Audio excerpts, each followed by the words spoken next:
baadhi ya watu huwapinga ahlus sunna wal jamaa. Kwa munasaba huu nitaeleza kwa mukhtasar masala haya. Wamejitokeza katika asri hii ahlul bid'ah wal ahwa yushani'una ala ahli sunna ala salafiyin. Wamejitokeza baadhi ya watu wa bid'ah katika asri hii, wanakuwa wanawabeza na kuwasema vibaya ahlus sunnah wal jamaa salafiyin, na hawabagui baina ya jahili wao na mjuzi na talibul ilm katika wao na alim katika wao. Yusaffihuna ahlamahum, wanatia katika ujinga wote. Ibn Taymiyyah, Ibn al-Qayyim, Sudani, nani wote wameingia katika ujinga kwa mujibu wa akili zao. Kwa nini? Yuqassimuna at-tauhida ila thalathat aqsam. Hawa mawahabi bwana wapinga bid'a, lakini wameleta bid'a kubwa katika tauhidi. Wamemgawa Mungu kwenye mafungu matatu bwana, wana utatu mtakatifu bwana, kama Wakatoliki, kama Wakristo. Msijimkaona ni wajinga katika wao, bali hata katika waliosoma katika wao wanaitwa ambao wanaonekana wasomi katika wao. Na kihakika sasa maneno haya hayazungumzi illa jahilun ahmaq. Hawezi kuzungumza mtu mwenye akili, mwenye basira katika ilmu akazungumza maneno kama haya. Na ndio maana uqala minhum la yaquluna mithla dhalik, waliona akili katika wao hawasemi mfano wa hayo. Haya ni maneno ya wajinga ahlul ahwa. Vipi unasema kwamba wamemgawa Mungu katika mafungu matatu? Mungu aitwa tauhid, na ulizeni Mungu aitwa tauhid iliyogaiwa ni tauhid ilmu, au kagaiwa Mungu dhatu rabbil alamin? Kwa hiyo lazima mfahamu hili jambo, si masala maskhara. Hilo jambo la kwanza. Kama ni ilmu ya tauhid, masala ya kugawa ulum na kuweka fusul, abwab, mabahith, matalib ni jambo mustalahun alaiha, ni jambo liko katika ulum. Watu wana ni istilahati wala mushahada fil istilah, na nyinyi majua. Sasa katika istilahati za ulum, kama leo tukataja shuruti za swala, hakuna aya wala hakuna hadithi itakokuambia, wala kauli ya sahaba itakutajia kwamba shuruti za swala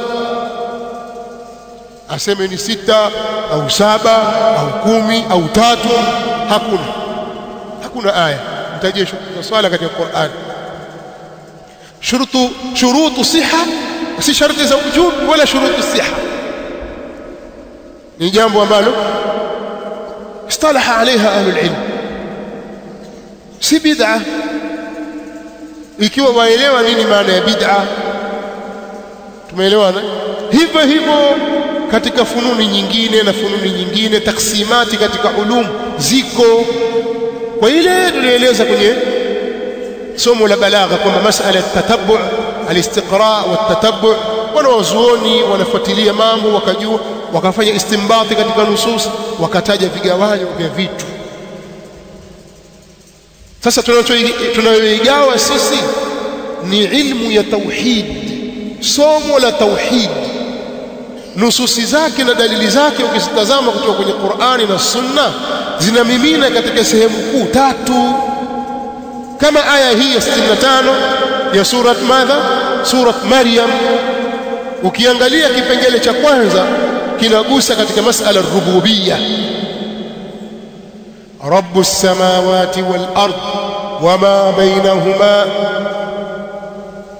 sehemu ya kwanza. Sehemu ya pili katika aya hii na kipengele cha pili chagusa katika uluhiyya na ibada, fa'budhu wastabir liibadatihi. Sehemu ya tatu inagusa katika al-asma was sifat, hal ta'lamu lahu samia. Kwa hiyo ni jambo lipo limetolewa katika nusus.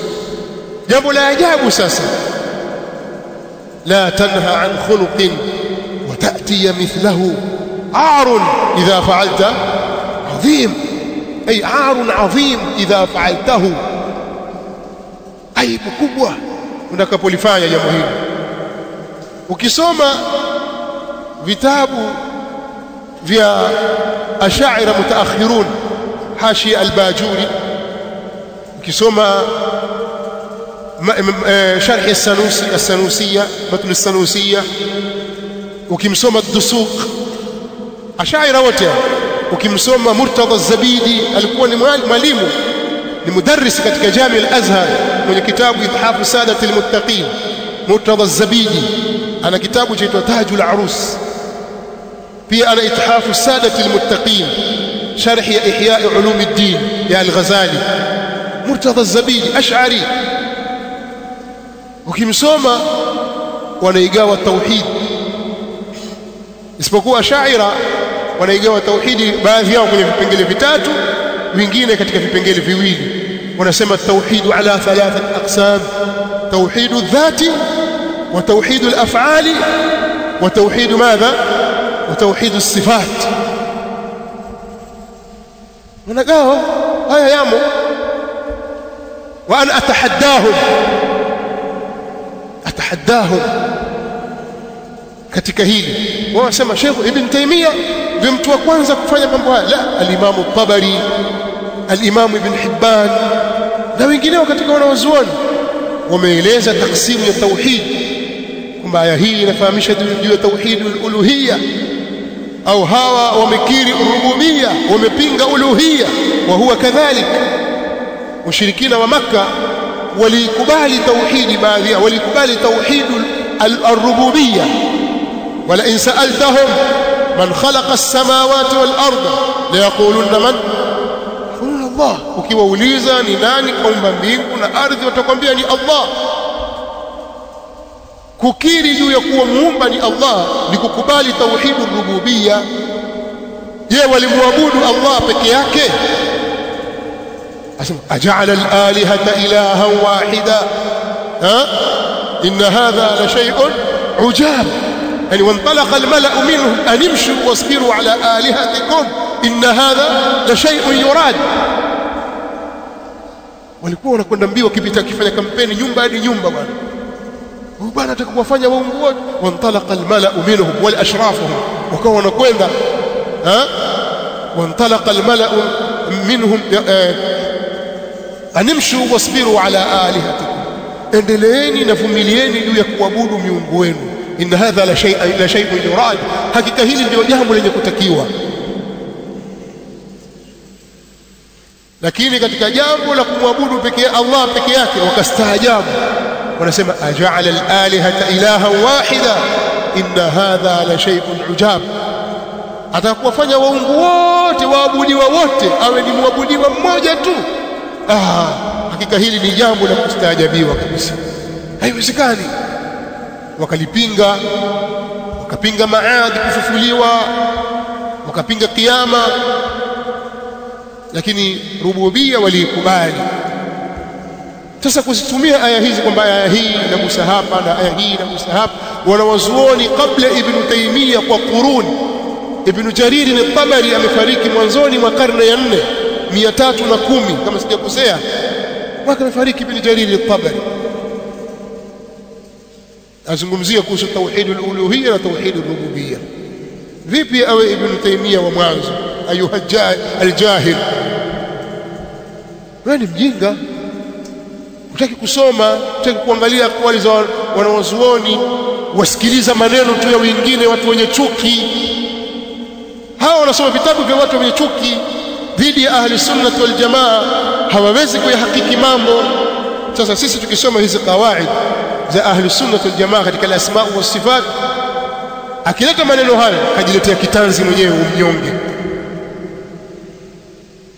Tauhidi tatu, hawa wajua na tauhidi tatu kwenu ipo. Fungua Hashia al-Bajuri, muone al-Bajuri anaposema wenu huyu ad-Dusuqi, as-Sanusi, Murtadha az-Zabidi, hawa watu wanawazuoni wenu na wengi Ar-Razi, wengine wagawa kwenye sehemu mbili, wengine wagawa kwenye sehemu tatu. Asma katika sifat wamempa Allah subhanahu wa ta'ala sifa ngapi? 41, 20 za ijab na 20 za salb na moja ndio ile ambayo ni mustahili. Vitabu vyao kama ni taksimu, ni kumgawa Allah, mshamgawa Allah vipande vipande takriban 41.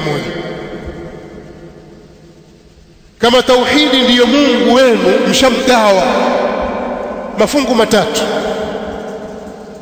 Sasa ya nini kumcheka mwingine? Tuje katika suala la kwamba je, kugawa bid'a? Sisi tunasema si bid'a, kwa sababu hizi ni katika ulumi ambazo, katika ilmu ambazo lam yakmil muqtadi li fi'lihi fi ahdihi sallallahu alayhi wasallam. Muqtada wa kuwepo kwake elimu hizi haukuwepo katika wakati wa Mtume sallallahu alayhi wasallam, na sisi tuitakidi kiimani, na ndio msingi wa sawa sawa, kullu amalin قام لمقتضي لفعله على عهده صلى الله عليه وسلم وانتفى المانع منه ففعله بعده صلى الله عليه وسلم بدعة وضلالة. هذا msingi tunaoegemea, na ndivyo walipopita wanawazuoni.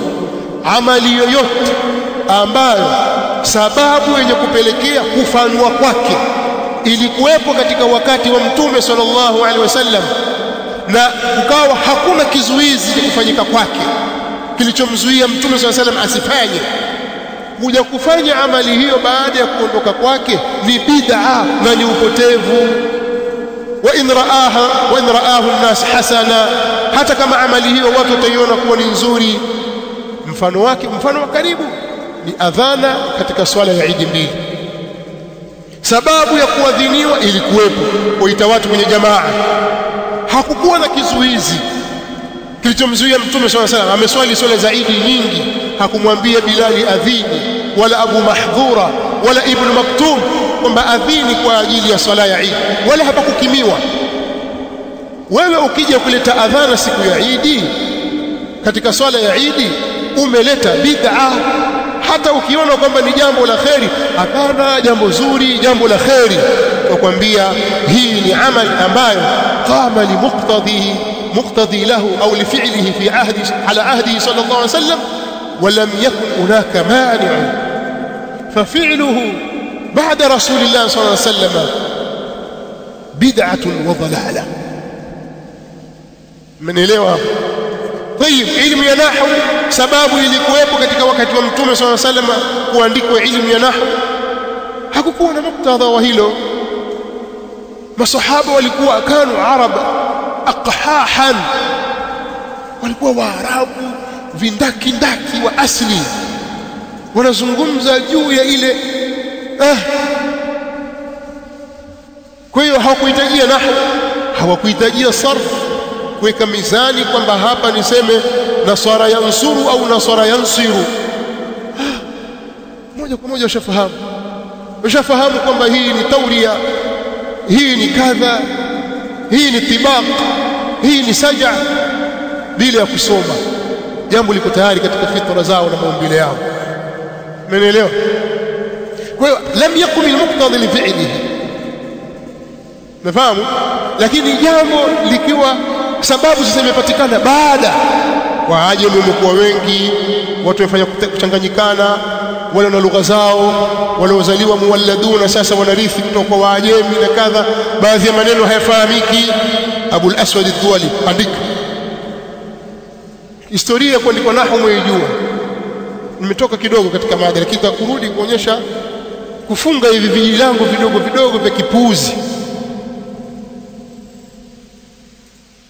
Lakini vile vile ilmu ya sarf, ilmu za balagha na nyinginezo. Kwa hiyo mabahithi za aqida ni mfano wake. Watu wakaweka wakafanya tafriati katika masail, katika hili kunazalikana hiki na hiki na hiki, katika usul, katika furu' wapo wamefanya hivyo.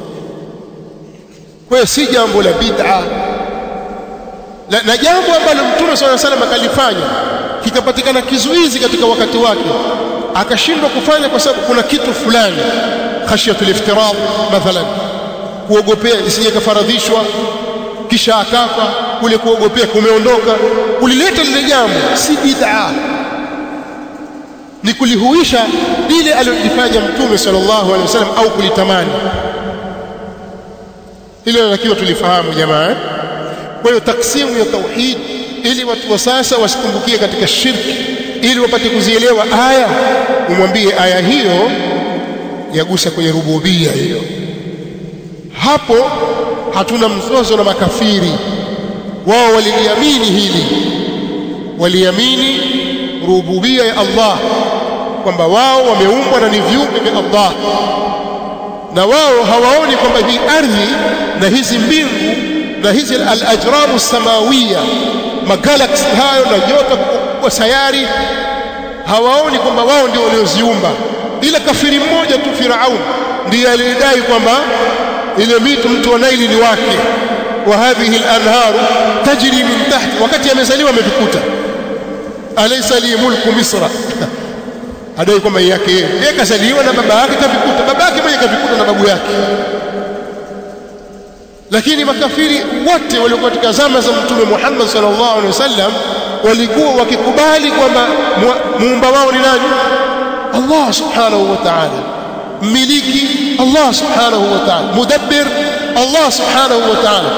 Hal abaduhu wahdahu la sharika lah, je walimwabudu yeye hali yako peke yake, hana mshirika?